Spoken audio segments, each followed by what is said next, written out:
Good morning everyone. आज का हमारा टॉपिक है दी ऑक्सीजन साइकिल। ऑक्सीजन साइकिल के बारे में हम पढ़ेंगे। इससे पहले हम कार्बन साइकिल, नाइट्रोजन साइकिल और हम वाटर साइकिल के बारे में पढ़ चुके हैं। इस चैप्टर का लास्ट साइकिल जो आज हम डिस्कस करेंगे ऑक्सीजन साइकिल, उसकी बात करेंगे। ऑक्सीजन जो है उसकी अगर हम बात करें, अर्थ के ऊपर ये एक अबंडेंट एलिमेंट है, मतलब बहुत ज़्यादा अमाउंट में ये प्रेजेंट होता है। अबंडेंट एलिमेंट है इन अर्थ। ये एटमॉस्फेयर में एलिमेंटल फॉर्म में प्रेजेंट होता है अबाउट 21%। 21% तक ये क्या है, एटमॉस्फेयर में प्रेजेंट होता है in the elemental form. Also ये अर्थ के ऊपर कंबाइंड फॉर्म में भी प्रेजेंट होता है। जब हम कंबाइंड फॉर्म की बात कर रहे हैं तो कार्बन डाइऑक्साइड, कल मैंने कार्बन डाइऑक्साइड के भी बारे में बात की थी। कार्बन डाइऑक्साइड की फॉर्म में कार्बन कंबाइंड फॉर्म में प्रेजेंट होता है।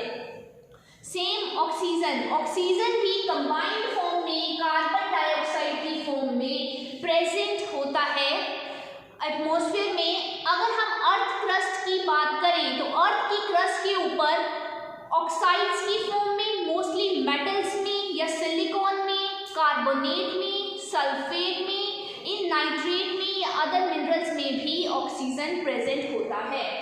सल्फेट में बोला मैंने, सिलिकॉन, कुछ मेटल्स में ऑक्सीजन जो है प्रेजेंट होता है।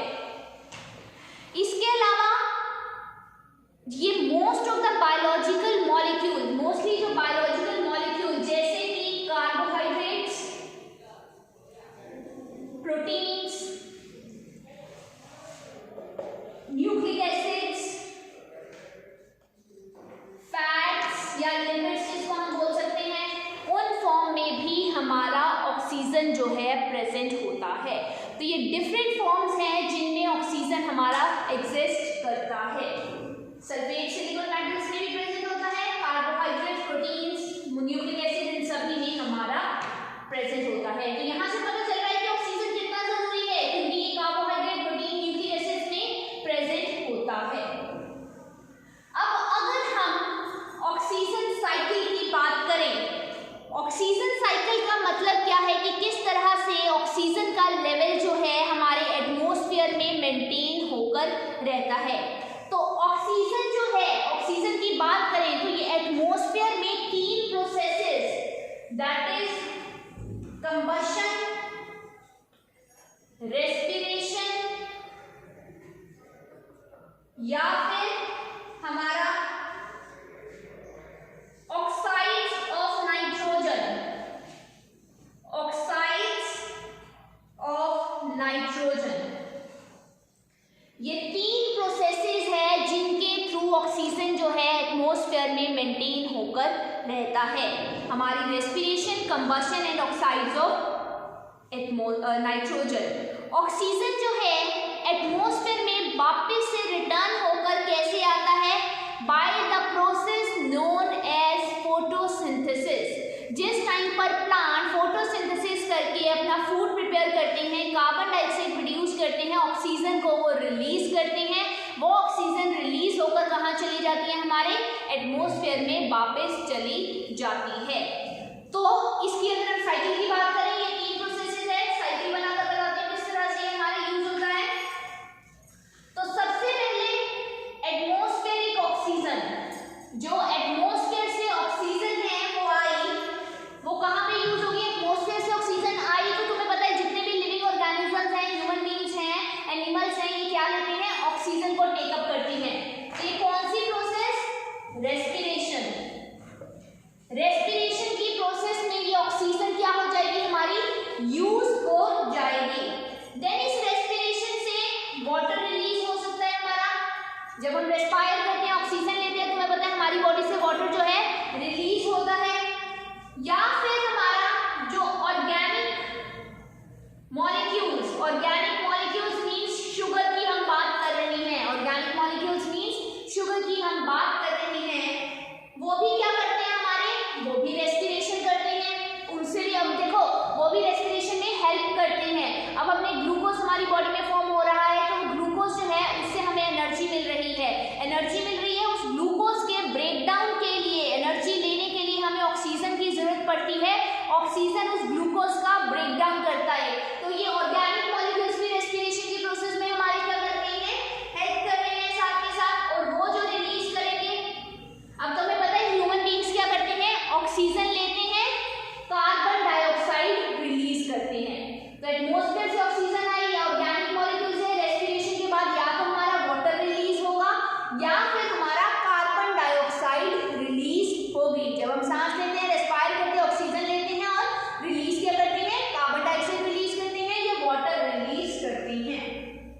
अब तुम्हें पता है कार्बन डाइऑक्साइड रिलीज हुई तो कार्बन डाइऑक्साइड कौन लेगा, प्लांट क्या करेंगे, फोटोसिंथेसिस। प्लांट क्या करेंगे, फोटोसिंथेसिस करेंगे। प्लांट को कार्बन डाइऑक्साइड के साथ साथ वाटर की जरूरत भी होती है, और फोटोसिंथेसिस से क्या होगा, हमारा फिर से ऑक्सीजन रिलीज होगा, और ऑक्सीजन रिलीज होकर कहाँ चले जाएगा, एटमॉस्फेयर में चला जाएगा। तो देखो ये साइकिल चला, एटमॉस्फेयर से ऑक्सीजन आई, रेस्पिरेशन की, उससे वाटर या फिर कार्बन डाइऑक्साइड रिलीज हुए और वो फोटोसिंथेसिस में यूज हुए, देन दोबारा से ऑक्सीजन रिलीज हुई, वो कहाँ चली गई, एटमॉस्फेयर में चली गई। तो एटमॉस्फेयर से चीज आई, वापस वही रिटर्न होगी। दिस इज अ साइकिल चल रहा है, this is called as oxygen cycle. अब देखो तुम्हें पता है कि जितने भी ह्यूमन बीइंग्स हैं, लिविंग ऑर्गेनिज्म है, उनको जीने के लिए क्या चाहिए, ऑक्सीजन की जरूरत होती है। लेकिन कुछ ऐसे ऑर्गेनिज्म होते हैं जिनको ऑक्सीजन की जरूरत नहीं होती है, उनके लिए ऑक्सीजन एक पॉइजन की तरह एक्ट करता है। तो वो लाइफ फॉर्म्स हैं, कुछ बैक्टीरियाज की अगर हम बात करें, सम बैक्टीरियाज, उन बैक्टीरियाज में ऑक्सीजन जो है पॉइजन की तरह एक्ट करता है, जो एलिमेंटल ऑक्सीजन होती है उनमें पॉइजन की तरह एक्ट करती है। इसके अलावा कल मैंने तुम्हें नाइट्रोजन साइकिल जब पढ़ाया था, उसमें मैंने बताया था कि नाइट्रोजन को फिक्सेशन के लिए कुछ हमारे लेगुमिनस प्लांट में नाइट्रोजन फिक्सेशन बैक्टीरिया होते हैं। उन बैक्टीरिया को भी अगर नाइट्रोजन की फिक्सेशन करनी है तो वो नाइट्रोजन की फिक्सेशन एब्सेंस ऑफ ऑक्सीजन में वो करते हैं। तो नाइट्रोजन फिक्सिंग बैक्टीरिया भी ऑक्सीजन की प्रेजेंस में नाइट्रोजन को नहीं कर सकते फिक्स, दैट इज व्हाई उनके लिए भी ऑक्सीजन जरूरी नहीं होती है। So this is about oxygen and it's cycle. Next जो हम पढ़ेंगे अब इसके बाद, दैट इज ओजोन लेयर के बारे में पढ़ेंगे।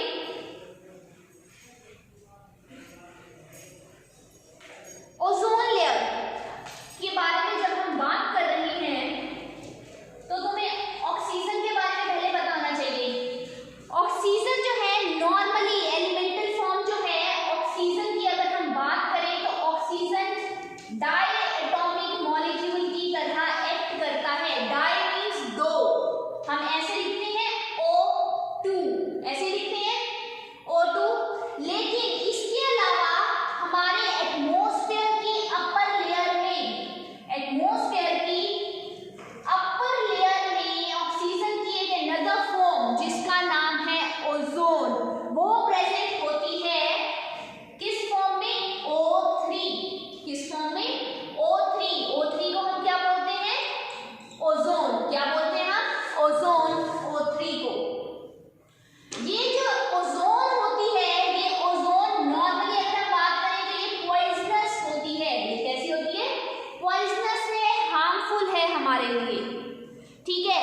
लेकिन ये क्या कर रही है, ये एटमॉस्फेयर में हमें यूवी रेडिएशन से बचाने का काम कर रही है, ठीक है। ये क्या है, अगर ओजोन अर्थ पर आ जाए, अगर ओजोन अर्थ पर आ जाए तो ये पॉइजनस सब्सटेंस की तरह एक्ट करेगी। लेकिन ये एटमॉस्फेयर की हम लकी हैं कि अर्थ के सरफेस के ऊपर ये क्या कर रही है, ये हमें प्रोटेक्शन प्रोवाइड कर रही है। इसने अपनी एक लेयर बनाई हुई है जो हार्मफुल रेस जो सन की होती है, यूवी रेस जो होती है, जो यूवी रेस सन की होती है, अल्ट्रावायलेट रेस, उन रेस को अर्थ के सरफेस पर नहीं पहुंचने देती और हमें प्रोटेक्शन का काम करती है। तो सारी रेस को एब्जॉर्ब कर लेती है और अर्थ के सरफेस पे नहीं पहुंचने देती। लेकिन रिसेंटली कुछ पता चला है कि ओजोन जो है, ये जो ओजोन की लेयर है, ये डिप्लीट होती जा रही है। डिप्लीट होने का मतलब क्या है, ओजोन की लेयर कह रहे हैं डिप्लीट हो रही है। डिप्लीट होने का मतलब है कि ये क्या हो रही है, ये टूटनी शुरू हो रही है, ये इसके अंदर होल्स होने शुरू हो रही हैं, ओजोन होल्स हो रही हैं।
पहुंच गई।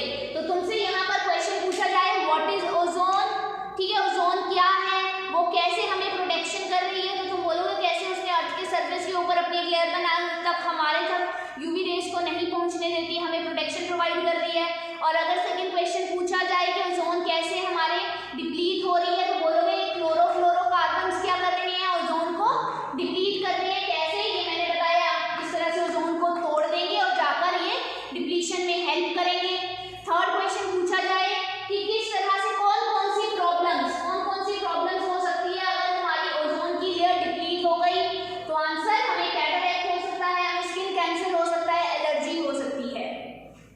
तो इन सब से अब बचने का क्या उपाय है, इस क्लोरोफ्लोरोकार्बन से बचने का क्या उपाय है?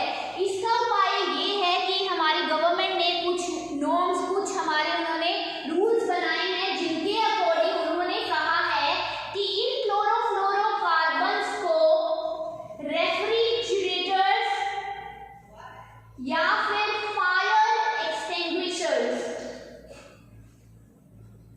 उसमें क्लोज करके रखा जाए, इसमें क्लोरोफ्लोरोकार्बन्स को बंद करके स्टोर करके रखा जाए, इसमें रेफ्रिजरेटर्स में या फिर फायर एक्सटिंग्विशर्स में। तो ये है ओजोन और उसकी लेयर के बारे में, ठीक है। तो यहाँ पर हमारा आज का जो टॉपिक है वाटर साइकिल और ओजोन लेयर, ये हमारा खत्म होता है। इसी के साथ साथ हमारा चैप्टर भी आज फिनिश होता है। आई होप आपको सारा चैप्टर जो है समझ में आ गया होगा। Thank you very much.